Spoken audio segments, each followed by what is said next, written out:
It was on Friday, the 31st of March, 2006. I was standing at the bus stop on my way home from a busy day at work. I was 32, working as a media account manager for the UK's largest magazine publishing house.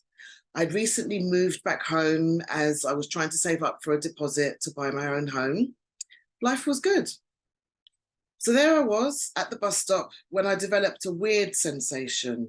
I just went really dizzy and it felt as if somebody had lifted my head, spun it around a few times and then popped it back down. And I just felt completely disorientated. And later that evening, I'm at a friend's house. It was payday Friday after all. And it happened again. My head was lifted up off my shoulders, spun around and then plonked back down. By then I could have blamed it on the vodka, but within an hour I had developed actually a really severe headache and was getting the sweats. So I thought I must be coming down with something. So I made my excuses for an early night and went home. For the next week or so, I kept going into work, but weird and strange things kept happening. I was sat at my desk one morning, turned on my computer, and I couldn't make out anything on the screen. Everything was blurred and it was like I had developed double vision overnight. So a manager sent me off to the opticians for an immediate eye test. I passed the eye test and I was sent home for the day. A couple of days later, again, I'm at work and I'm just hit by an uncontrollable wave of complete fatigue. I just felt exhausted. And I just immediately, knew that I needed to go home. Something just didn't feel right. And I remember going home and I was on the bus, but I had to get off halfway through my journey. And I rang my mum and I called her, just begging her to come and pick me up from this random bus stop, as I just had this overwhelming sense of doom and I was just in a real panic. So she picked me up, she took me home, and I stayed in bed for most of the following week, thinking I must have the flu by now, as I had the temperature and my headache was now permanent and I was alternating between the sweats and the chills. It was now Easter break, so luckily I was off work, but still recuperating. I had been to see my GP, who had confirmed, yep, it was the flu. So I just needed to rest, up my fluids, take some painkillers, which I did. Now, by Easter Sunday, I did make it out of bed and sat down for a lovely Easter lunch and lasted about 20 minutes. I was literally falling asleep, like with my head going slowly and slowly into my plate. I also remember that every time I was blinking, there was these blue flashes that kept going off. It was just really, really weird. I felt dreadful. By the following week, my mum is insisting that I go back to see my GP. She asked them to run blood tests now because she's getting more and more concerned. By now, I'm just sleeping in bed for most of the day, most of the evening. I've got absolutely no appetite whatsoever, which is so unlike me. And anybody that knows me knows I love my food. And I'll just stay in bed. However, when she would come in, in the morning to see how I am, when she would open the curtains, I would yell at her, don't close the curtains, it's too bright, it's hurting my eyes. And there was other times when she would maybe be hoovering, she's got her weekly clean and she would come in hoovering when I'm in bed in the bedroom and I would scream at her, turn it off, it's so loud, it's really hurting my ears. And we just couldn't understand what was going on. Again, something was definitely not right. So my doctor agreed, yes, we'll run some blood tests and they will take about a week to come back. Now, whilst all of this was going on, I should add that we were all mourning the passing of my grandma Lily. So it was already a particularly difficult time that my dad, my mum, my brother and other family members were going through. Her funeral was coming up and it was due to take place in Gloucester. We live in London and my mum had decided that I was just far too unwell to attend, so she would stay back in London with me. Typically, it was on the day of my grandma's funeral that my mum received a call from the GP saying that my blood test results had come back and they were showing a really high amount of infection. They couldn't tell where the infection was, but the GP advised my mum to basically take me to A&E immediately. By this point, to be honest, I'm delirious. I'm not really aware of what's going on. And in hindsight, this must have been one of the most difficult days for both of my parents. I mean, one of them is burying his mother, God bless, and the other is driving her seriously ill daughter to A&E, not knowing what the heck is wrong with her. Thankfully, my brother was attending the funeral with my dad and then came down to London afterwards to be with Mum and I. And it was on that same day when I was taken to hospital that I actually had 4 separate seizures. And the 4th one I had whilst locked in a toilet on my own. Now, I still remember it so vividly because I was convinced that I was having a stroke and that I was dying. And my last thought before I passed out on the toilet floor was, I am not dying on this toilet floor in St. George's Hospital. You know, that is so not cool. Apparently, my brother kicked the door down, grabbed me in his arms, and then things just went into hyperdrive after that. I spent 2 weeks in hospital. I remember next to nothing. It turns out that the consultant who was reviewing me had seen a patient with all the same symptoms as me a week previously. So even before I was officially diagnosed, he put me on a course of antibiotics. He knew time was of the essence. We were both diagnosed with viral encephalitis. We were both of similar ages, and we were both treated just a week apart. Sadly, she passed away and I survived. For the next 8 years, I struggled on my own, not really knowing or understanding how encephalitis can affect you and leave you with lasting issues and problems. And on the surface, I looked the same, I sounded the same, but in reality, I was really struggling.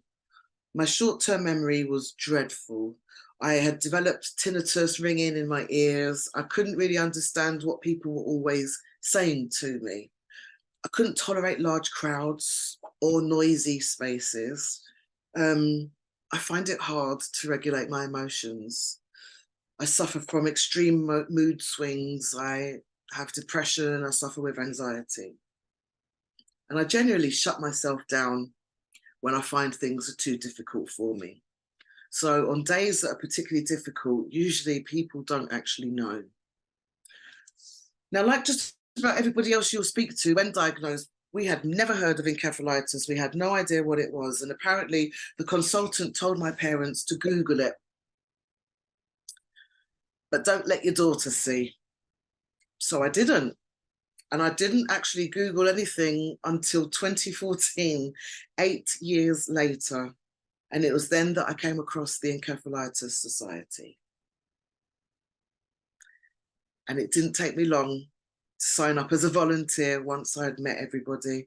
I owed it to that young woman who I believe saved my life. The young woman whose life was taken just a week before mine with the same rare condition. And because of her, I was diagnosed so much earlier. And the least I could do was pay it forward and help others to become aware also of encephalitis. And so my journey began as an Encephalitis Society volunteer member. And I started out networking at events. I felt it important to understand, you know, how the medical professionals treated encephalitis and other brain injuries. And it soon became apparent after meeting others with encephalitis that how many of them had been initially misdiagnosed. So I wanted to inform those who didn't know. And again, I'm only here because I was lucky enough to be seen by somebody who knew what encephalitis was. I became a representative for LONO, which is the London Network of Neurological Organisations, and I'm still a member of ABIL, the Acquired Brain Injury Forum for London. And there I've been able to offer first-hand experiences of those affected by encephalitis. I've also thrown myself into the annual World Encephalitis Day, which takes place February 22nd every year. I've visited local GP surgeries and hospitals where I've held stands to distribute flyers and leaflets and speak to the public, which is one of my favourite things, to help raise awareness. On one occasion, I held a stand at St George's Hospital, the hospital where I had been treated myself. And I met a young girl that we had just that day, I'd met a young girl who just that day had been discharged from hospital, and she had been treated for encephalitis. So for me, to be able to immediately put her and her mum and her family in contact with the Encephalitis Society just filled my heart with absolute joy. It was exactly the thing that I was there for to do. You know, that was the point of the stand.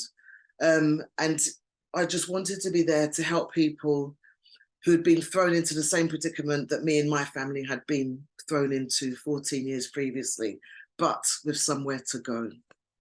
Then when lockdown came along, my role changed and evolved in a way I could not have imagined. The need for people to connect virtually became an absolute necessity. And so monthly meetups online became a regular thing. And it soon became apparent just how vital this was for so many of us. So in March 2021, the London peer-to-peer support group began monthly online meetups. And we have become a wonderful group of people who meet up to share our experiences of encephalitis, some of whom are here today. And we talk about what struggles we may have, for example, how we get back into employment after being off work for a long period of time, or how to navigate the benefit system for those of us who are unable to return back to work in either a short-term or a long-term capacity. But we are also there to, you know, celebrate the good things. And we have met up in person before as well. So knowing the challenges that navigating the London Underground, you know, the tubes, the trains, the buses, that can be itself quite a challenge. So it's amazing that we have at times been able to come together and meet up in person. Just the fact that we all look forward each month to seeing each other, whether it's online or in person, and to have new faces join us each time, it's a reason why I keep coming back month after month to host these particular meetings. It really does brighten up my day, and I know it does for everybody else because they tell me so.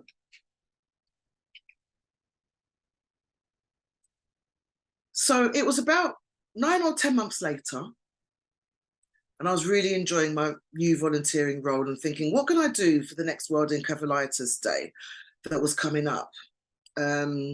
This was now February 22nd, 2022. And I thought, I know, I'll do a podcast. And so with the help of Bev, Hannah, Maria, Tom and Tony, Sarah, Joshua, Pauline and John, other volunteers for the Encephalitis Society, the Day My Brain Broke podcast was born. And to date, we've had nearly 7,000 views of all of those individual podcast interviews that I did. It was one of the most difficult, yet one of the most rewarding experiences of my life. To be able to discuss with other volunteers the day our lives changed forever was profound. I truly believe that it made me a better host for our monthly Zoom meetings. It gave me and others who have watched them, I urge you to watch them on YouTube. It gave us an idea, you know, it gave us such insight and on a personal level of how encephalitis has affected each and every one of us in our lives. And this is why I believe volunteering for the Encephalitis Society enriches my life in ways nothing else ever could. My confidence has grown to the point where I've made the decision to run similar support groups and run a podcast dedicated to women who live with chronic health conditions. I'm even in the process of writing a book, which helps ease anxiety to those waiting months or years even for NHS treatment. And none of this would have ever happened had I not become a volunteer, genuinely. And as I said before, the feedback I've received from those attending the monthly support groups has been absolutely amazing. So I know what we're doing is being gratefully received.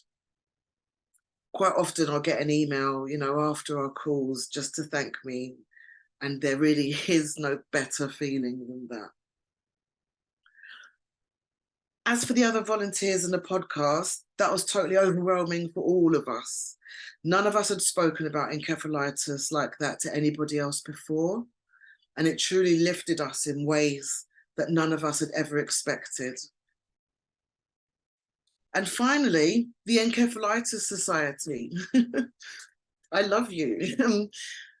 Ava, Philippa, John, Sarah, Andy, Julie, Alina, and Laura, and the rest of the team as well, which is ever growing. I can't thank you enough. I know the feeling is mutual, and that's what makes it all the more special. Knowing that what we do together helps so many people just means the absolute world to me. You are family to me. And I have felt welcomed ever since the first day I walked into your office in Malton back in 2014. Year by year, my confidence has grown, which means I feel even more committed to what I do and how I would like to give service as a volunteer. So you think you're lucky to have me? I'm the lucky one. And I urge anyone who has considered volunteering for the Encephalitis Society, please pick up the phone, send an email, you know, DM on social media, just make that call, because there